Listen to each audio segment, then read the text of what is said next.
चंद्रगुप्त मौर्य या चंद्रगुप्त मौर्य प्राचीन भारतीय इतिहास में एक प्रमुख और महत्वपूर्ण व्यक्ति थे। वे मौर्य साम्राज्य का संस्थापक और प्रथम सम्राट थे। उनकी शक्तिशाली राजनीति और प्रतिभा के कारण वे भारत के इतिहास में महान आधार स्थापित कर चुके हैं। चंद्रगुप्त मौर्य को लगभग 340 BCE में मगध राज्य के राजा महापादमा नंदा के समय में जन्म लिया था। उनका जन्मस्थान मगध, वर्तमान बिहार, भारत था। उनके पिता का नाम महानंदा था। चंद्रगुप्त मौर्य के बचपन का जीवन बहुत संघर्षमय था। वह एक गरीब परिवार से थे और उनके समय के राज्यों में बाल विवाह की प्रथा भी प्रचलित थी। चंद्रगुप्त मौर्य की जीवन यात्रा अशोका के समय तक के कई अनुभवों से भारी है। उनकी जीवन की कहानियों में उनके गुरु चाणक्य, कौटिल्य का महत्वपूर्ण योगदान रहा।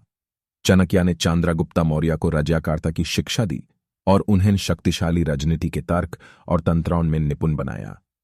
चंद्रगुप्त मौर्य के द्वारा की गई कुशल राजनीति और प्रतिभा से मगध राज्य के विस्तार में काफी बढ़ोतरी हुई। चंद्रगुप्त मौर्य ने मगध के अलावा अनेक प्रदेशों को अपने अधिकार में कर लिया और साम्राज्य की नींव रख दी। उन्होंने चंद्रगुप्त मौर्य के शासक नाम से भी प्रसिद्धि प्राप्त की। उनका शासनकाल बहुत समृद्ध और शक्तिशाली रहा। वे व्यापार और व्यवसाय को बढ़ावा देते रहे और साम्राज्य की आर्थिक स्थिति को मजबूत बनाने में सक्षम रहे। चंद्रगुप्त मौर्य के समय में ही भारतीय इतिहास का सबसे बड़ा संगठित राजनीतिक संयोजन मौर्य साम्राज्य था। इस साम्राज्य का क्षेत्र भारत के अधिकांश हिस्सों को समेटे था। चंद्रगुप्त मौर्य के साम्राज्य का साम्राज्य शासक अशोका बाद में इतिहास में प्रसिद्ध हुआ। अशोका के द्वारा प्रचारित धार्मिक अनुशासन के सिद्धांतों ने मौर्य साम्राज्य को और भी विस्तृत किया। चंद्रगुप्त मौर्य की मृत्यु के बाद उनके पुत्र बिंदुसार मौर्य साम्राज्य के तृतीय सम्राट बने। उसके बाद मौर्य वंश के दूसरे सम्राट अशोका भारत के इतिहास में महान व्यक्ति रहे।